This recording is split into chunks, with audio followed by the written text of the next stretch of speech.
Assalamualaikum warahmatullahi wabarakatuh. Ketemu lagi dengan Mas Dika di Asiknya Belajar Matematika. Apa kabar semuanya teman-teman? Alhamdulillah sehat ya. Gitu. Nah, di pertemuan ketiga di kelas Praja ini, benar ya, pertemuan ketiga ya. Soalnya kan Rabu minggu lalu itu pas tanggal merah, jadi kalian libur gitu. Jadi ini pertemuan ketiga. Dan masih dalam kondisi yang sama ya, kita menghadapi pandemi COVID-19. Atau mungkin dari berita itu sekarang sudah semakin meluas dan banyak yang dinyatakan positif ya, udah 1000 lebih malah. Oke, nah di sini mau mengingatkan, yuk ikuti himbauan pemerintah dan tetap optimis bahwa Tuhan akan segera mencabut wabah penyakit ini. Amin ya. Oke. Nah, teman-teman semuanya, di kesempatan kali ini saya akan berbagi materi tentang TPS ya, atau apa?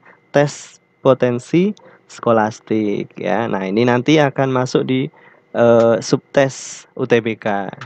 Ya, meskipun sudah ada informasi nih UTBK diundur ya, tapi persiapannya juga nggak boleh dong ikutan mundur ya. Oke. Nah, yuk kita simak penjelasan singkat yang tentang apa itu TPS. Ya, jadi UTBK mulai tahun lalu, ya tahun kemarin, kakak kelas kalian itu sistem penilaiannya dirubah dan format dari instrumennya juga dirubah ya. Kalau sebelumnya ada TKD ya, ada kemudian TPA ya, kalau sekarang diganti. TPA itu untuk yang materi bidang jurusan, kalau TPS itu untuk pengganti TPA-nya lah kalau di tahun sebelumnya. Oke. Nah, TPA dan TPS ya. TPA itu untuk apa sih gitu?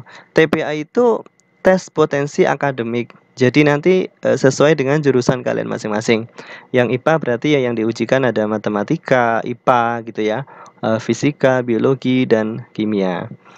Nah, TPA itu untuk mengukur pengetahuan dan pemahaman keilmuan yang diajarkan di sekolah gitu dan yang diperlukan saat mengikuti program studi yang dipilih di PTN nanti.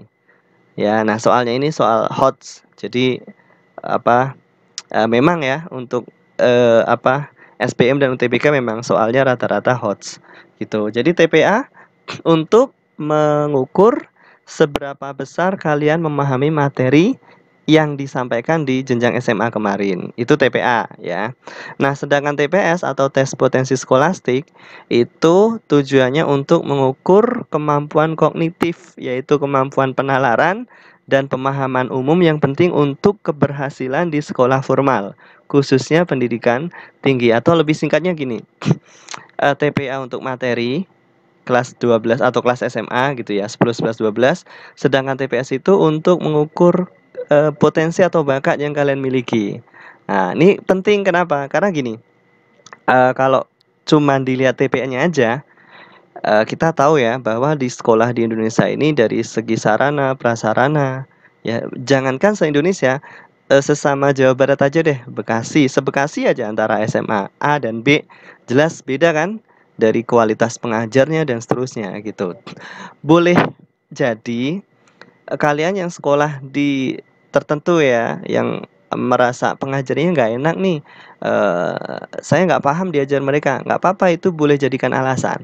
Tapi tunjukkan ya, meskipun kalian kurang memahami materi di SMA, tapi tunjukkan bahwa kalian punya potensi atau bakat yang nanti bisa dijadikan sebagai kekuatan kalian. Nah, itu di TPS. Gitu, paham ya? Jadi TPS mengukur kemampuan atau bakat gitu. Oke. Nah, 2 poin ini nanti digunakan sebagai pertimbangan untuk menentukan kalian diterima atau tidak. Oke, sekarang kita lanjut.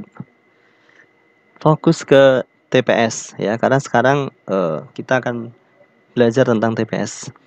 Subtes komposisi soal dan alokasi waktu. Nah, ini masih ambil dari tahun sebelumnya ya, karena sampai sekarang belum ada ketentuan dari pemerintah ya, nanti akan seperti apa gitu. Jadi ini masih gambaran aja, ini masih tahun lalu. Oke, nah yang diteskan di TPS itu apa aja sih? Yang pertama adalah pengetahuan dan pemahaman umum. Nah, ini bentuk tesnya seperti apa? Bentuk tesnya adalah nanti terdiri dari 3 bacaan berbahasa Indonesia diikuti dengan 12 soal ya. Jadi ini biasanya panjang bacaannya gitu untuk melatih literasi juga. Eh yang kedua ada bacaan bahasa Inggris juga. 2 bacaan bahasa Inggris diikuti dengan 8 soal. Waktunya 25 menit. Itu. Terus berikutnya ada penalaran umum. Nah, komposisi soalnya penalaran umum itu terdiri dari 2 bacaan dengan diikuti 14 soal, lalu ditambah dengan 6 soal penalaran kuantitatif. Nah, ini apa? Yang kuantitatif berarti itu soalnya matematika. Gitu ya. Jadi nanti kita bahas 6 soal itu ya, khususnya kuantitatif. Nanti bentuknya seperti apa kita bahas. Berikutnya, pengetahuan kuantitatif. Nah, ini matematika banget nih. Soalnya ada 20, waktu yang diberikan adalah 35 menit. Ini semuanya matematika. Ya, terus materinya apa, Mas? Gitu kan. Kalau TPA itu materinya matematika IPA, Saintek, matematika sosum, itu jelas materinya adalah materi-materi SMA. Baik kelas 10, 11 atau 12. Sedangkan TPS meskipun dia matematik, ya pengetahuan kuantitatif, itu materinya lebih luas. Ya bisa jadi itu materi di SMA atau bisa jadi materi dari SMP atau bahkan dari SD konsepnya yang diambil gitu. Ya, atau mungkin kalian belum pernah nemu soal model itu sama sekali gitu. Ya. Nah, terus yang berikutnya subtes dari TPS itu adalah pemahaman bacaan dan menulis. Ini terdiri dari 3 bacaan dengan 20 soal. Waktunya 25 menit. Kalau kita simak ini rata-rata setiap subtes pasti ada bacaannya, ya kan? Nah, disitulah pentingnya literasi teman-teman semuanya dari sekarang. Oke, gitu ya penjelasan singkat tentang TPS. Nanti akan kita coba latihan dan kita bahas ya. Mudah-mudahan apa namanya nanti bisa kita pahami bersama-sama.